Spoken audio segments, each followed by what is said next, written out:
എല്ലാവർക്കും നിത്ര ടോക്സ് എന്ന എൻ്റെ യൂട്യൂബ് ചാനലിലേക്ക് വലിയൊരു സ്വാഗതം. കാര്യത്തെ കിളിക്കൂടിൻ്റെ പുതിയ വിശേഷം കണ്ടാലോ?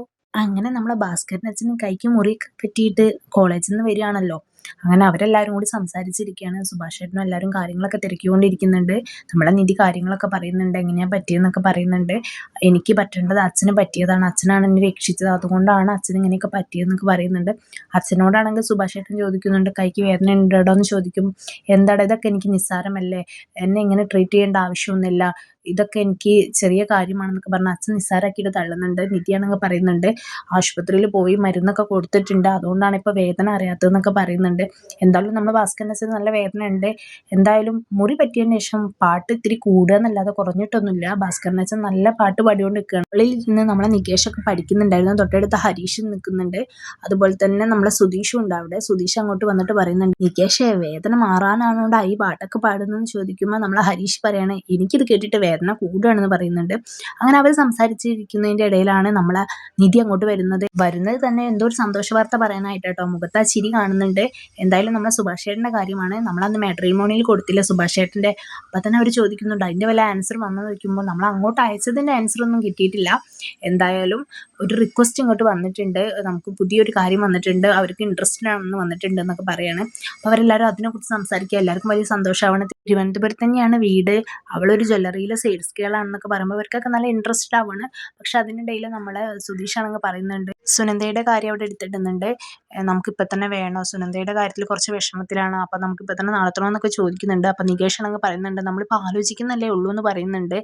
എന്തായാലും സുഭാഷ് ചേട്ടന് സുനന്ദയെ ഇഷ്ടമാണെന്നും സുനന്ദയ്ക്ക് തിരിച്ചും ഇഷ്ടമാണ്, രണ്ടുപേർക്കും ഇഷ്ടമാണെന്നുള്ള കാര്യം നമ്മളെ സുധീഷിനും ഏകദേശമൊക്കെ മനസ്സിലായിട്ടുണ്ട്.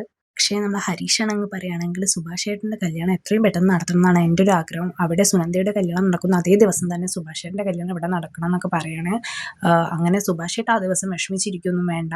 അപ്പോൾ നമ്മൾ നിധി പറയണം, അങ്ങനെ ഒരു ഫൈറ്റിൻ്റെ ആവശ്യമുണ്ടോ എന്ന് ചോദിക്കുമ്പോൾ അങ്ങനെ ഒരു ഫൈറ്റിൻ്റെ ആവശ്യമുണ്ട്, ഇത്രയും കാലം അവർ കളിച്ചില്ല, ഇനി നമുക്ക് കളിക്കാമെന്നൊക്കെ നമ്മളെ ഹരീഷ് ഇങ്ങനെ പറയുകയാണെ.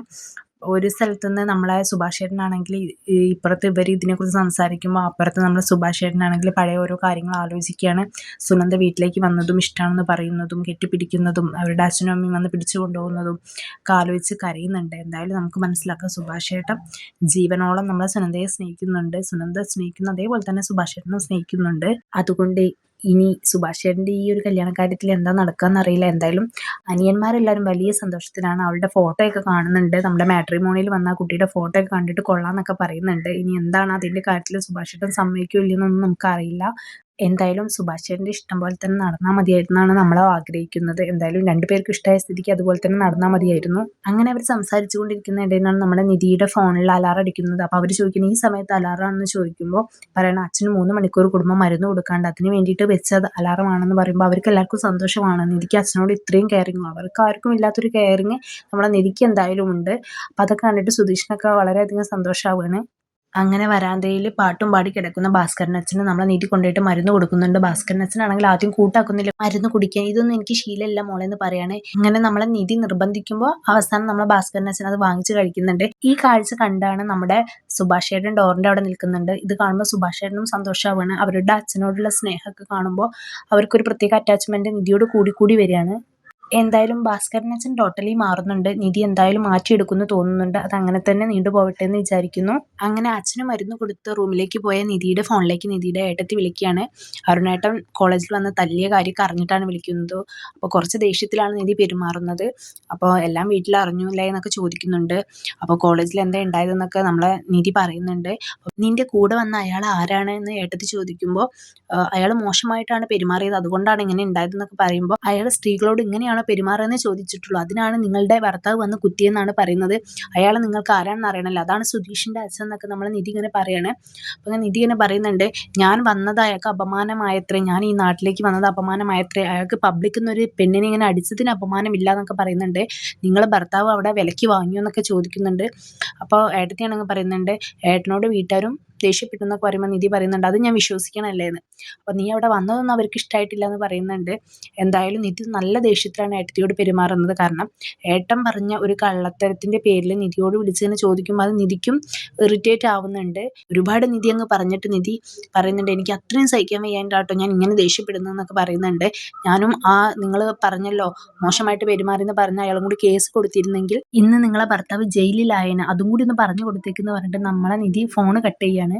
ഫോണ് കട്ട് ചെയ്ത് നമ്മളെ നിധി നേരെ പോകുന്നത് സുധീഷിൻ്റെ അടുത്തോട്ടാട്ടോ. സുധീഷിൻ്റെ അടുത്ത് പോയിട്ട് പറയുന്നുണ്ട് ആ മാട്രിമോണിയിലെ സുഭാഷേട്ടൻ്റെ കാര്യമില്ലേ, അവരെ നമ്പർ കിട്ടിയിട്ടുണ്ട്, നമുക്ക് വിളിച്ച് സംസാരിച്ചാലോ എന്ന് പറയുന്നുണ്ട്. അപ്പോൾ സുധീഷാണ് പറയുന്നത് ഈ രാത്രിയോന്ന്. അപ്പോൾ നമ്മൾ നിധി പറയണം അയ്യോ നമ്പർ കിട്ടിയപ്പോൾ രാത്രി എന്നൊന്നുള്ള ഓർമ്മ വന്നില്ല, പെട്ടെന്ന് തന്നെ വിളിക്കണം എന്ന് തോന്നി അതാട്ടോ എന്ന് പറയുന്നുണ്ട്. അങ്ങനെ സുഭാഷേട്ടൻ്റെ കല്യാണ കാര്യത്തിൽ നിങ്ങൾക്ക് എന്താ ഒരു താല്പര്യം ഇല്ല എന്നൊക്കെ ചോദിക്കുന്നുണ്ട് നമ്മളെ നിധി. അയ്യോ താല്പര്യം ഇല്ലായ്മയൊന്നും ഇല്ല, ഞങ്ങൾക്കും നല്ല താല്പര്യമൊക്കെ ഉണ്ട്. അപ്പോൾ നിധി പറയാണ്ട് സുഭാഷേട്ടനൊരു കുടുംബം വേണം, സുഭാഷേട്ടനൊരു പാവാണ്, നിങ്ങളെല്ലാം കാര്യം നോക്കി നിങ്ങളങ്ങ് പൊടി തട്ടി പോവും, പിന്നെ സുഭാഷേട്ടൻ ഒറ്റയ്ക്കാവും, അതുകൊണ്ട് ആദ്യം തന്നെ സുഭാഷേട്ടൻ ഒരു കുടുംബം ഉണ്ടാക്കി വെക്കുന്നത് നല്ലതല്ലേ എന്നൊക്കെ പറയുന്നുണ്ട്. സുധീഷാണങ്ങ് പറയുന്നുണ്ട് തിരക്കിനിടയിൽ ഞാൻ ചോദിക്കാൻ വിട്ടുപോയി എന്തായാലും സർട്ടിഫിക്കറ്റ്സിൻ്റെ കാര്യം എന്ന് ചോദിക്കുന്നുണ്ട്. അപ്പം നിധി പറയാണ് സർട്ടിഫിക്കറ്റ്സിൻ്റെ കാര്യം നമ്മളെ പ്രിൻസിപ്പളാണെങ്കിൽ ലോൺ ലീവിലാണ്, FIRൻ്റെ കോപ്പിയൊക്കെ കൊടുത്തിട്ട് വേണം ഇനി കിട്ടണം എന്നുണ്ടെങ്കിൽ FIRൻ്റെ കോപ്പി കിട്ടാൻ വേണ്ടിയിട്ട് ഒരു ഫോം തന്നിരുന്നു, ആ പൂരിപ്പിച്ച ഫോം എൻ്റെ ചേട്ടൻ കീറിക്കളഞ്ഞു, ഇതുണ്ടെങ്കിലല്ലേ നീ സർട്ടിഫിക്കറ്റ്സ് വാങ്ങുള്ളൂ എന്ന് പറഞ്ഞിട്ടാണ് കീറിക്കളഞ്ഞതെന്നൊക്കെ പറയുന്നുണ്ട്. എനിക്കിപ്പോൾ എൻ്റെ വീട്ടുകാരെ ആലോചിക്കുമ്പോൾ പേടിയാണ്, ഒരു വയറ്റിൽ പോകുന്നതല്ലേ, അപ്പോൾ എന്തെങ്കിലുമൊക്കെ ചെയ്യുന്നതിന് മുമ്പ് ആദ്യം അതൊക്കെ ഒന്ന് ആലോചിച്ചൂടെ. ആ കാര്യം വെച്ച് നോക്കുവാണെങ്കിൽ എൻ്റെ വീടിനെക്കാളും എത്രയോ ബെറ്ററാണ് ഈ വീട്, ഇത് ശരിക്കും ഒരു സ്വർഗം തന്നെയാണെന്നൊക്കെയാണ് നിധി പറയുന്നത്. പക്ഷെ ആളുകൾ ഈ വീടിനെ കുറിച്ച് പറയുന്നത് മോശം, ആളുകൾക്കറിയില്ലല്ലോ ഈ വീട്ടിലെ അവസ്ഥ. പക്ഷെ എൻ്റെ വീടിനെ കുറിച്ച് ചോദിക്കുമ്പോൾ ആളുകൾക്ക് പറയാൻ നല്ലത്, പക്ഷെ അതിൻ്റെ ഉള്ളിലെ അവസ്ഥയോ ഇങ്ങനെയാണ്, അതാണ് എല്ലാം അടുത്തറിയുമ്പോഴേ എല്ലാം മനസ്സിലാവുള്ളൂ എന്നൊക്കെ നമ്മളെ നിധി ഇങ്ങനെ പറയാണ്. അപ്പോൾ നമ്മളെ സുധീഷിന് നല്ല രീതിയിൽ സന്തോഷമാവുന്നു നിധി ഇങ്ങനെയൊക്കെ പറയുമ്പോൾ. അപ്പോൾ ഈ വീട്ടിലുള്ള ആളുകളൊക്കെ നല്ലവരാന്ന് പറയുന്നുണ്ട്, ഒരാളെ വിളിച്ചെന്ന് പറയും. അപ്പോൾ അതാരാ, എൻ്റെ അച്ഛനല്ല, അതങ്ങനെ തന്നെ എത്ര പറഞ്ഞിട്ടും കാര്യമില്ല എന്നൊക്കെ നമ്മളെ സുധീഷ് ഇങ്ങനെ പറയുമ്പോൾ ഓ അച്ഛനല്ല അതൊരു പാവമാണ്, ഞാൻ നിങ്ങളെയാണ് ഉദ്ദേശിച്ചതെന്ന് പറഞ്ഞിട്ട് നിധി അവിടുന്ന് പോവുകയാണ്. അപ്പോൾ സുധീഷ് ആണെങ്കിൽ പറയുന്നുണ്ട്, തിരിഞ്ഞിട്ട് പറയുന്നുണ്ട് ഓ ഞാനോ ഒരു മനസാക്ഷി ഇല്ലാത്ത പറയല്ലേ എന്നൊക്കെ പറയുന്നുണ്ട്. എന്തായാലും സുധീഷിൻ്റെ മനസ്സിൽ ഓ ഒന്ന് നന്നായി സംസാരിച്ച് വരികയായിരുന്നു, അപ്പോഴേക്കും ഇങ്ങനെ ഓരോന്ന് എടുത്തിടുന്നായി. എന്തായാലും സുധീഷ് ഒരുപാട് അങ്ങ് ആഗ്രഹിച്ചു നിധി ഇങ്ങനെയൊക്കെ ഓരോന്ന് മനസ്സിലാക്കി പറഞ്ഞപ്പോൾ. എന്തായാലും ചിലപ്പോൾ വൈകാതെ നമ്മളെ നിധി സുധീഷിനെയും മനസ്സിലാക്കുമായിരിക്കും. എന്തായാലും എങ്ങനെയെങ്കിലും നിധിയുടെ മനസ്സിലൊന്ന് കയറി പറ്റാൻ വേണ്ടിയിട്ട് സുധീഷ് ഓരോന്ന് ചെയ്തുകൊണ്ടിരിക്കുന്നുണ്ട് കേട്ടോ. രാവിലെ എണീറ്റിട്ട് നാമജപം നടത്തുന്നുണ്ട്, പുണ്യാഹം തെളിക്കുന്നുണ്ട്, വിളക്ക് കത്തിക്കുന്നുണ്ട്, കർപ്പൂരം കത്തിക്കുന്നു. ഇതൊക്കെ കണ്ടിട്ട് നമ്മളെ നികേഷും ഹരീഷും ഷോക്കായിട്ട് നിൽക്കുക കേട്ടോ. ഇത് എന്ത് പറ്റിയെന്നുള്ള ലെവലിൽ. സംഗതി ഇത് നിധിയെ കാണിക്കാൻ വേണ്ടിയിട്ടാണ്. ഇടയ്ക്കിടയ്ക്ക് ഇങ്ങനെ നോക്കുന്നുണ്ട് നിധി വരുന്നുണ്ടോ എന്ന്. അങ്ങനെ നിധി വരികയാണ് ഇത് കേട്ടിട്ട്. അങ്ങനെ നോക്കുമ്പോൾ നിധിക്കൊക്കെ ഭസ്മം കൊണ്ടുപോയി കൊടുക്കുന്നുണ്ട്, നികേഷിനും ഹരീഷിനൊക്കെ കൊണ്ടുപോയി കൊടുക്കുന്നുണ്ട്. എന്നിട്ട് പറയുന്നുണ്ട് നിങ്ങൾക്ക് വിശ്വാസമില്ലെങ്കിലും എനിക്ക് വിശ്വാസം ഉണ്ടെന്നൊക്കെ പറയുന്നുണ്ട്. എന്തായാലും നികേഷ് പണി പറ്റിച്ചിട്ടുണ്ട്. നികേഷ് പറയുന്നുണ്ട് ഈ സ്വാമി ഇങ്ങനെയൊക്കെ ചെയ്യുന്നതിന് മുമ്പ് കുളിച്ചിരുന്നോ എന്ന് ചോദിക്കുന്നുണ്ട്. അപ്പോൾ ആ കുളിച്ചിരുന്നു എന്ന് പറയുന്നുണ്ട്. അപ്പോൾ ഹരീഷ് പറയണം ആ കുളിച്ചിരുന്നു, ഇന്നലെ രാവിലെ കുളിച്ചിരുന്നു എന്ന് പറയണേ. അപ്പോൾ ഇത് കണ്ടിട്ട് നമ്മളെ നിധി പറയാണ് അയ്യേ കുളിക്കാതെയാണോ ഇതുപോലത്തുള്ള അതിക്രമം കാണിക്കുന്നതെന്ന് ചോദിക്കുകയാണ്. ഇതാണോ അതിക്രമം എന്നൊക്കെ പറഞ്ഞിട്ട് സംഗതി ഒത്തില്ല എന്ന് പറഞ്ഞിട്ട് ഭസ്മം അവിടെ തന്നെ നമ്മളെ സുധീഷ് കൊണ്ടുവെക്കുകയാണ്. എന്നിട്ട് പറയാണ് ദൈവത്തിനോട് പറയാണ് നമ്മുടെ മനസ്സിലല്ലേ ശുദ്ധി, അല്ലാതെ ശരീരത്തിലല്ലല്ലോ. എന്തായാലും ആ ഒരു സംഗതിയും പൊട്ടിപ്പോയിട്ടുണ്ട്. എന്തായാലും എന്നെങ്കിലൊക്കെ ഒന്ന് മനസ്സിലാക്കുമായിരിക്കൂലേ, ഇത്ര കഷ്ടപ്പെടേണ്ട ആവശ്യമൊന്നുമില്ല, നോർമലായിട്ട് നിന്നാൽ മതി. എന്തിനു വേണ്ടിയിട്ടാണോ അപ്പോൾ സുധീഷ് ഇങ്ങനെ ഓവറാക്കി ചളാക്കുന്നത്, അതായിരിക്കും ഒരുപക്ഷെ നിധി ഇങ്ങനെ മനസ്സിലാക്കാതെ പോകുന്നതും. എന്തായാലും നിധിക്ക് ഒരു കാര്യം സംസാരിക്കാനുണ്ടെന്ന് പറഞ്ഞിട്ട് പറയണേ നമ്മുടെ സുഭാഷ് ചേട്ടൻ്റെ ആ കാര്യം എടുത്തിടുന്നുണ്ട്, ആ പെൺകുട്ടിയുടെ വീട്ടിലേക്ക് വിളിക്കേണ്ടതെന്നൊക്കെ പറയുന്നുണ്ട്. അപ്പം നികേഷ് ചോദിക്കുകയാണ് നമ്മളതിൽ ആര് വിളിക്കുന്നു പറയുമ്പോൾ സുധീഷ് ആണെങ്കിൽ എടുത്തേ വഴിക്ക് പറയുന്നുണ്ട് ഞാൻ വിളിച്ചോളാന്ന്. അപ്പോൾ നിധി പറയുന്നുണ്ട് നിങ്ങൾ വിളിച്ചു കഴിഞ്ഞാൽ എന്താ നടക്കാൻ പോകുന്നത് എനിക്കറിയാം, വിടുവായത്തം പറയാൻ വേണ്ടിയിട്ടല്ല എന്നൊക്കെ പറയുന്നുണ്ട്. അപ്പോൾ ഞാൻ വിളിച്ചാൽ എന്താ നടക്കുമെന്ന് പറഞ്ഞു താന്നൊക്കെ പറഞ്ഞിട്ട് നമ്മുടെ സുധീഷ് വലിയ വീമ്പടിക്കുന്നുണ്ട്. നിധി ആണെങ്കിൽ സുധീഷ് എങ്ങനെയായിരിക്കും വിളിക്കുക എന്നുള്ള കാര്യങ്ങൾ ഇമിറ്റേറ്റ് ചെയ്ത് പറയുന്നുണ്ട്. സുധീഷ് ആണെങ്കിൽ ഉള്ള കാര്യം ഇല്ലാത്ത കാര്യം എല്ലാം കൂടി മിക്സ് ചെയ്തിട്ട് കുറച്ച് കൂട്ടിയിട്ടാണല്ലോ പറയുക. അപ്പം അതാട്ടോ നമ്മളെ നിധി ഇങ്ങനെ കളിയാക്കിയത്. ഈ സുഭാഷ് ചേട്ടൻ്റെ കല്യാണക്കാര്യത്തിൽ എന്തൊക്കെയാണ് നടക്കാൻ പോവുക, ഈ കല്യാണക്കാര്യം സുഭാഷ് ചേട്ടൻ വേണ്ടാന്ന് വെക്കുവോ അതോ ഇനി ഇവർ തീരുമാനിച്ച പോലെ നടത്താനാവോ, എന്തായിരിക്കും ഇനി നടക്കാൻ പോകുന്നത്, നമുക്ക് എന്തായാലും വെയിറ്റ് ചെയ്ത് കാണാം. അപ്പോൾ ആരെങ്കിലും എൻ്റെ ചാനൽ സബ്സ്ക്രൈബ് ചെയ്യാതെയാണ് കാണുന്നതെങ്കിൽ തീർച്ചയായും സബ്സ്ക്രൈബ് ചെയ്ത് സപ്പോർട്ട് ചെയ്യാൻ മറക്കരുതേ. അപ്പോൾ ഇതുപോലുള്ള റിവ്യൂസിനായിട്ട് എൻ്റെ ചാനൽ ഫോളോ ചെയ്യുക. ബൈ.